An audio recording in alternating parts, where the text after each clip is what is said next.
you're Tony Khan, where do you move from here? If you're going to go under the assumption CM Punk and the Bucks and Omega at a minimum are gone for a while, what does your program and your promotion look like in the next, what does it look like in the next month, 2 months, and what do you have to do immediately to change this? Again, bring Jim Ross in, put him in charge of talent relations, see who else is mad at who and how it can be fixed. Immediately, regardless of whether they ever come back or they off and go away forever, do not let the executive vice presidents be executive vice presidents anymore. No wrestlers with any type of office affiliation. If they want to leave over that, help them carry their bags to the fucking car.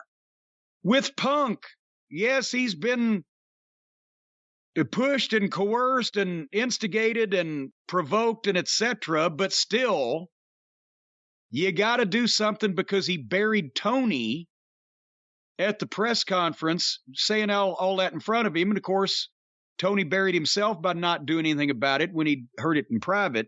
That's a great example, though. Like, he should have done something. He should have stopped him. He should have said questions only about this, whatever it may be. And while he didn't do that, I still feel awful for him when I see that. I feel terrible for the fucking guy.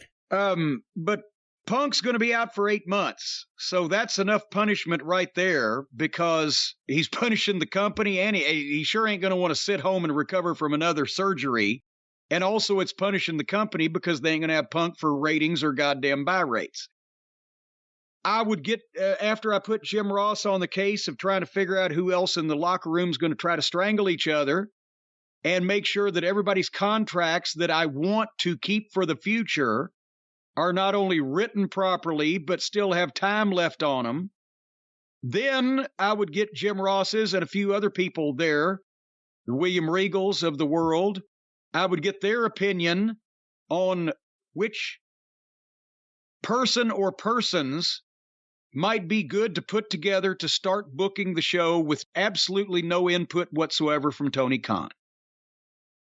And they would be in charge of booking the writing the show formats and booking the talent and working with them to make a cohesive television program from week to week that would start getting people over and building issues that you'd want to see, instead of bringing in people from all over the place and then you never see them again and nothing makes sense and somebody's a heel one week and a babyface the other. I like this guy's costumes. I'm going to let him go 20 minutes in the main event or whatever the fuck. And then I would see about a new legal fucking head, since Mega is obviously in over hers. I don't think that's going to happen, but... Well, you asked, none of this other shit's going to happen either, but you asked me what I would do. So I'm telling you, don't ask the question if you don't want the answer. I'd tell Mega to go piss up a rope, and I'd get a legitimate male attorney about 50 to 60 years old that's seen every goddamn thing in the world and is a fucking barracuda when it comes to contracts and negotiations, and I'd put them in charge of my legal department, because a guy like that's probably not going to be intimidated by wrestlers or want to make friends with them. Either one is bad. Because so far, everybody I've seen in a position of power that was not in the wrestling business until Tony decided to get into it, either wants to be friends with the wrestlers or is intimidated by them. Neither one is a good thing.